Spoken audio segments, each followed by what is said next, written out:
The exhaustion isn't coming from the work, it's coming from the man you invented to do the work. And he has never once stopped performing. Not in the meeting. Not on the drive home.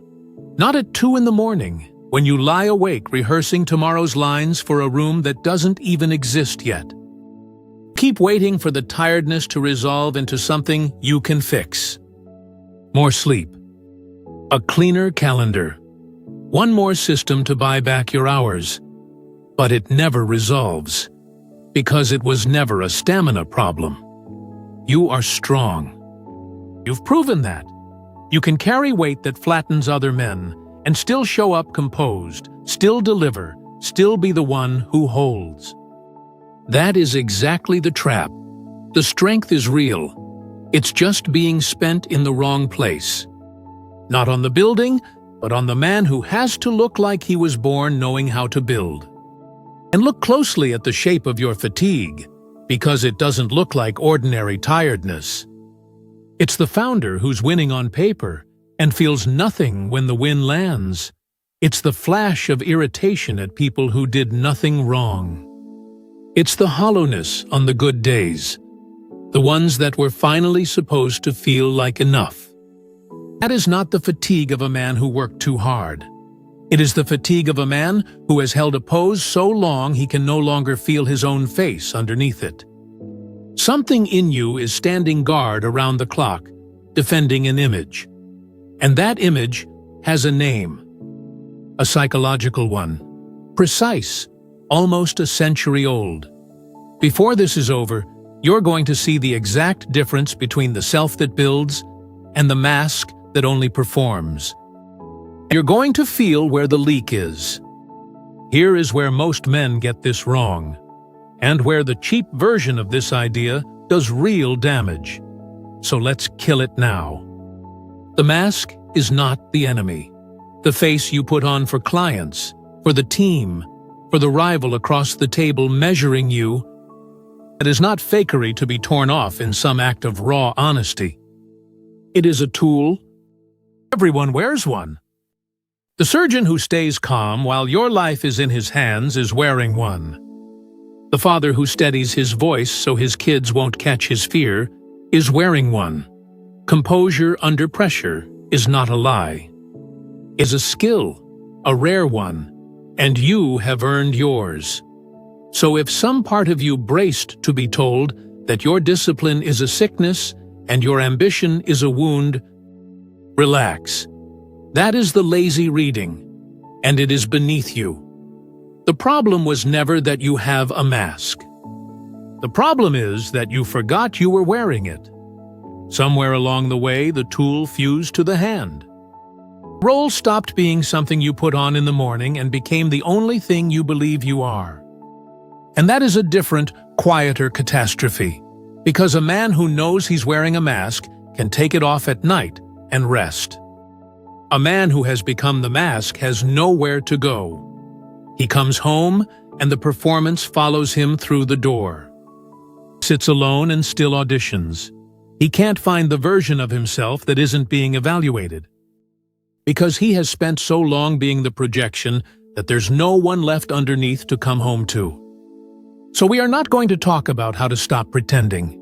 Pretending in measured doses is civilization. We are going to talk about how to stop disappearing into the pretense. How to keep the mask as a thing you use, instead of a thing that has quietly started using you. The man who named this precisely was Carl Jung, and he gave the mask a technical word, the persona. Not an insult, mechanism. In his work, he defines it exactly. The persona, he writes, is a complicated system of relations between individual consciousness and society. Fittingly enough, a kind of mask, designed on the one hand to make a definite impression upon others, and, on the other, to conceal the true nature of the individual. Read that twice, because it names both jobs at once. Mask exists to impress the room, and to hide what's underneath it. That is precisely what the capable, unbothered, always-in-control version of you is doing in every meeting. performing competence outward, while sealing the doubt, the exhaustion, the not knowing safely out of sight. And Jung goes further, in a line that should land like a hand on the shoulder. Persona, he says, is that which in reality one is not, but which oneself, as well as others, think one is. Sit with that. It isn't just that others are fooled. You are fooled too. The founder starts believing he is the founder face, the tireless one, the certain one, the one who has never in his life been afraid. Danger Jung is pointing at has a single word, and the word is identification. It is one thing to wear the competent self like a good coat you take off at the door. It is another to mistake the coat for your skin. Because the moment you believe the role is the man, every threat to the role becomes a threat to your survival. You will defend a mask with the same animal ferocity you'd defend your life. That is why the stakes feel so total. That is why a bad quarter can feel like death. You are not protecting your work. You are protecting a fiction you have confused with your soul.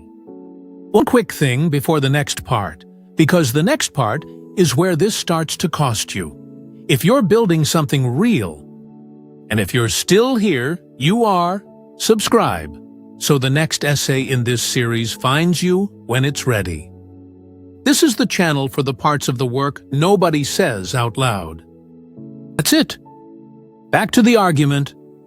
So name the mechanism of the exhaustion precisely, because vagueness is exactly what's been keeping you tired. When a man merely wears a persona, the wearing is cheap. He spends a little energy in the room and reclaims it the moment the door closes. But when a man becomes his persona completely, there is no door, and there is no closing. Every hour turns into a performance, and performance, by its nature, never rests. It cannot. The instant it stops, the illusion it was maintaining collapses. So it runs continuously. Through dinner, through the workout, through the vacation you took specifically to stop, into the shallow theater of your sleep, where even your dreams are busy defending the brand. This is the answer to a question you may have stopped asking because it never had an answer. Why am I tired in a way that resting doesn't touch? Because the thing draining you doesn't switch off when you lie down. You are guarding an image around the clock. And a sentry who never stands down is a sentry slowly dying at his post. Now add the second half, the part Jung saw that makes this worse than simple overwork. To hold the mask that hard, you have to actively exile everything the mask forbids. The fear, the need, the doubt, the longing to be held instead of always holding, the plain animal desire to stop. None of that fits the competent, unbothered face. So it gets pushed down and out, banished from the version of yourself you're willing to see. Jung had a name for that banished country too. The shadow. Everything real about you that the persona can't afford to admit. And here is the cruelty of it. The exiled self does not obey the exile. Does not evaporate because you refused it. It waits just under the surface, and it accumulates pressure. And something in you is spending its strength every single day keeping that pressure down. Jung was direct about this, and about the arithmetic that follows from it. Everyone carries a shadow, he wrote, and the less it is embodied in the individual's conscious life, the blacker and denser it is. Read that as an equation. Because that is what it is. The more of yourself you refuse to look at, the heavier and more concentrated the refused part becomes. And understand what your shadow actually contains, because the word misleads men who imagine it means some hidden monster, some secret cruelty. For the ambitious man, it is almost never that. Your shadow is not your evil. Your shadow is your disowned ordinary humanity. The parts of a normal human being that your particular mask ruled inadmissible. The right to be uncertain. The right to be tired without apologizing for it. The right to need another person. The right to grieve, to fear, to not have the answer. To be, for one unguarded hour, a man instead of a machine that produces outcomes. You didn't bury those things because they were shameful. You buried them because the persona you built had no room for them, and the persona was winning, so you kept feeding it and starving the rest. But now the equation comes due. The harder and more polished the mask, the darker and denser the shadow it casts, and the more of your finite strength gets consumed holding the two apart, standing between the man you show and the man you won't. Standing between is not free. It is the most expensive thing you do all day. This is the reframe the whole essay turns on. Your exhaustion is a tax. It is the precise, non-negotiable cost of keeping a divided self divided. Every ounce of force spent denying half of who you are is an ounce that never reaches the thing you're trying to build. You are not low on energy. You are hemorrhaging it, quietly, into a war against yourself you don't even remember declaring. And you should know Jung did not arrive at this from a comfortable chair. He nearly didn't survive it. As a boy, he already felt himself split in two. He called them, plainly, his no. One and no. Two personalities. No. One was the schoolboy the world could see. The Swiss student. The name on the roll. The face that answered when called. No. Two was something older and stranger, and far more his own. A deeper, timeless self that stood quietly behind the public boy and watched him perform. Jung spent his early life suspecting the visible one was the smaller truth. And he was right. Then the split came for him as a grown man. He had been the brilliant heir apparent to Sigmund Freud, the chosen son of the most powerful movement in the young science of the mind. A persona of extraordinary weight, and one that fit him more and more like a borrowed suit. When he broke from Freud, he didn't just lose a mentor. He lost the entire scaffolding of who he was supposed to be, and the loss nearly destroyed him. What followed were years he later described as a confrontation with his own unconscious. A stretch so disorienting he wasn't sure he'd come back from it. And here is the part that matters for you. He did not perform his way through it. He did not manufacture a recovery for the audience, did not project strength he didn't have, did not keep the mask bolted on while everything behind it came apart. He went down into it. He sat with the images and the fear and the disintegration and wrote them out, page after page, in the private volume that became known as the Red Book. Not to publish, not to impress, but to survive being torn in half. That is where this idea was forged, not in a lecture. In a man who was very nearly broken by the exact split he is warning you about, and who came back whole enough to map the way out. When Jung tells you what identifying with the mask costs, he is not theorizing. He is reporting from the bottom of the pit he climbed out of. So what did he bring back up? Not a slogan, a discipline. And it lives in one line of his that you've probably heard stripped of its teeth. One does not become enlightened by imagining figures of light, but by making the darkness conscious. Hear what that rules out. You do not solve this by visualizing a better, brighter, more optimized version of yourself and grinding toward him. That is just building a shinier mask and calling it growth. You solve it by turning and facing what the current mask is hiding and making it conscious, known, named, admitted, brought into the light where it stops running you from the dark. For a builder, this is not abstract, and it is not therapy you don't have time for. It is a repeatable, private, unglamorous habit. Somewhere the world can't see, And honestly, you name what the mask covered today. Behind the confidence you projected in that meeting, what was the actual fear? Behind the self-sufficiency you performed, what was the need you wouldn't voice? Behind the flat, "I'm fine," it was true. You are not doing this to wallow, and you are not doing it to confess for the cheap relief of confessing. You are doing it to integrate. Because here is the mechanism that makes it worth the discomfort. The energy you've been spending to keep the shadow buried is enormous, and it is entirely defensive. It produces nothing.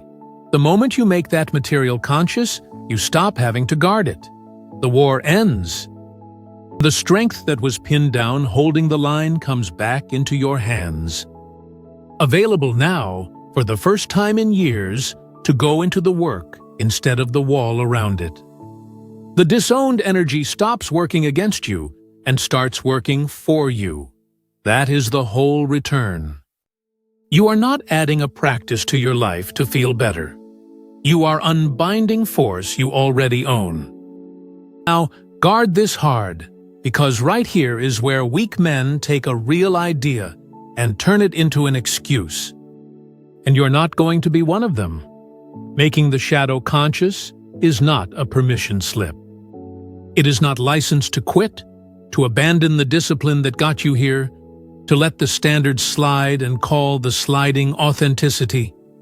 It does not mean you stop showing up, stop leading, stop carrying weight. Watch this move carefully, because it is subtle, and it is exactly where people fail.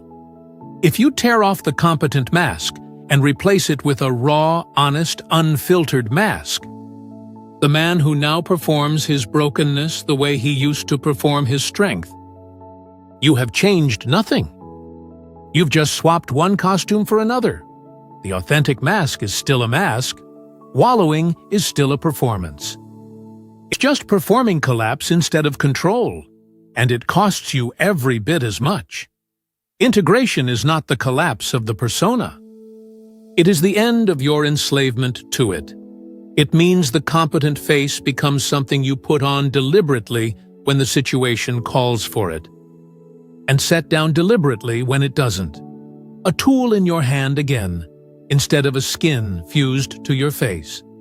When you walk into that boardroom, you still wear the composed, capable self, and you wear it well, because the room needs it, and so do you. The difference is that now you know you're wearing it. You chose it. When you leave, you can take it off, because there is finally a whole man underneath to take it off for. You lose none of your edge. You keep every ounce of the discipline. What you stop doing is paying unconsciously and around the clock to defend an edge that was never in danger. Same sword, you just quit bleeding to hold it. And once you feel that, you start to sense this was never really about fatigue at all. Fatigue was just the symptom that finally got loud enough to make you turn around. Underneath it is the actual work. The work beneath the work you thought you were doing. And Jung had a word for that too. Individuation is his name for the slow becoming of the whole, particular, singular person you actually are, as opposed to the polished ideal you were handed and told to perform. He described its aim without flinching: to divest the self of the false wrappings of the persona. Not to destroy the persona.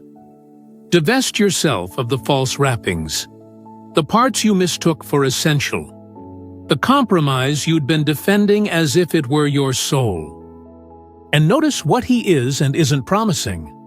The goal is not to strip yourself bare and stand naked and rebuilt from nothing. Fantasy is just another form of grandiosity, the Messiah who thinks he can invent himself from scratch. Jung warns against that inflation as sharply as he warns against the flat, hollow mask. Individuation is the narrow path between the two. Not the empty performer, not the self-appointed God, but the real, particular, finite man, becoming large enough to contain both the mask and everything the mask was hiding. That is the turn. You do not solve the split by choosing a side, killing the ambitious performer or killing the tender human underneath. You solve it by growing big enough to hold both without tearing. The composed builder and the man who gets tired and afraid and needs things stop being enemies fighting for control of one body and become two rooms in the same house.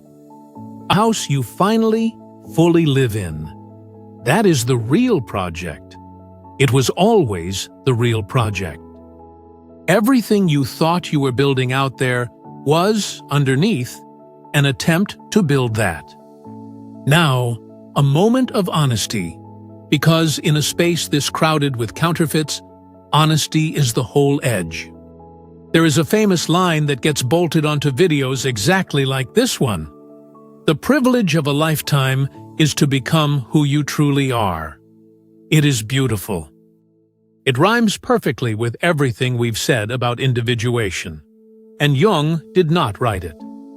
The line is Joseph Campbell's, and it gets laundered under Jung's name constantly, because it sounds like something he should have said. I'm telling you that plainly, for a reason that goes past pedantry.